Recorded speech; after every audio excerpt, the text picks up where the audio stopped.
സമയമായിട്ടില്ലെന്നാണ് യാഥാർത്ഥ്യം. പക്ഷേ നാളെ ആ കൊലക്കയറിലേക്ക് നടക്കേണ്ട ജീവന്റെ വഴിയിൽ മറ്റു വഴികളൊന്നും തെളിയാതെ കട്ടപിടിച്ചു കിടന്ന അന്ധകാരത്തിൽ ഒരു വെളിച്ചം തെളിഞ്ഞു. Republic of Yemen public prosecution സ്ഥിരീകരിക്കുകയാണ് എല്ലാ വാദങ്ങളും എല്ലാ അപ്പീലുകളും തള്ളപ്പെട്ട് അധികാരികൾ ഒപ്പിട്ട നിമിഷപ്രിയയുടെ ആ മരണ വാറന്റ് നീട്ടിവെച്ച കാര്യം നേരിട്ട് അറിയിക്കുന്നത് കാന്തപുരം അബൂബക്കർ മുസ്ലിയാർക്കാണ്. ആ സനായിലെ കോടതി ഒഫീഷ്യൽ ഉത്തരവ് കാന്തപുരത്തിന് നേരിട്ടയക്കാൻ കാരണമുണ്ട്.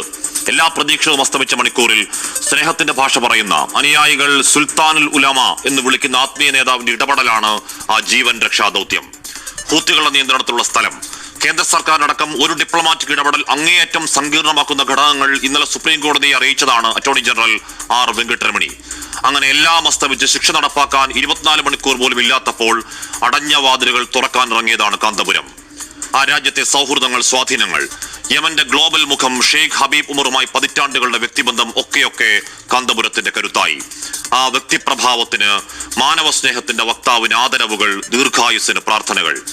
അവരെ കുറ്റം പറയാൻ കഴിയില്ല. അക്കാര്യത്തിൽ തലാലിന്റെ കൊലപാതകത്തിൽ അങ്ങേയറ്റം വൈകാരികമാവുന്ന അമ്മ, സഹോദരൻ, അവരുടെ കുടുംബങ്ങൾ, ഗോത്രങ്ങൾ, രക്ഷാവഴിയിലേക്ക് ഇനിയും പ്രധാന ചർച്ചകളൊക്കെ ബാക്കിയാണ്. ദയാധനം വാങ്ങി അപരാധത്തിന് മാപ്പ് നൽകിയത് കോടതിയെ ആ കുടുംബം അറിയിക്കൽ പ്രധാനമാണ്. ആ ബ്ലഡ് മണി അതെത്രയാണെങ്കിലും നമ്മുടെ ഒരു കൂടപ്പിറപ്പിന്റെ ജീവൻ കാക്കാൻ ഈ നാട് സമാഹരിക്കുമെന്നത് കേരളത്തിന്റെ വാക്കാണ്.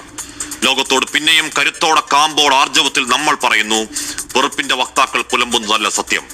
വീണുകിടക്കുന്നവന്റെ ജാതിയും മതവും തിരയാതെ ഏതൊക്കെ വഴികളിൽ, ഏത് പരമാവധിയിൽ പോയും കൈപിടിച്ചു കയറ്റിലാണ് ഞങ്ങളുടെ ശീലം. ഇതാണ് Kerala story, the real Kerala story.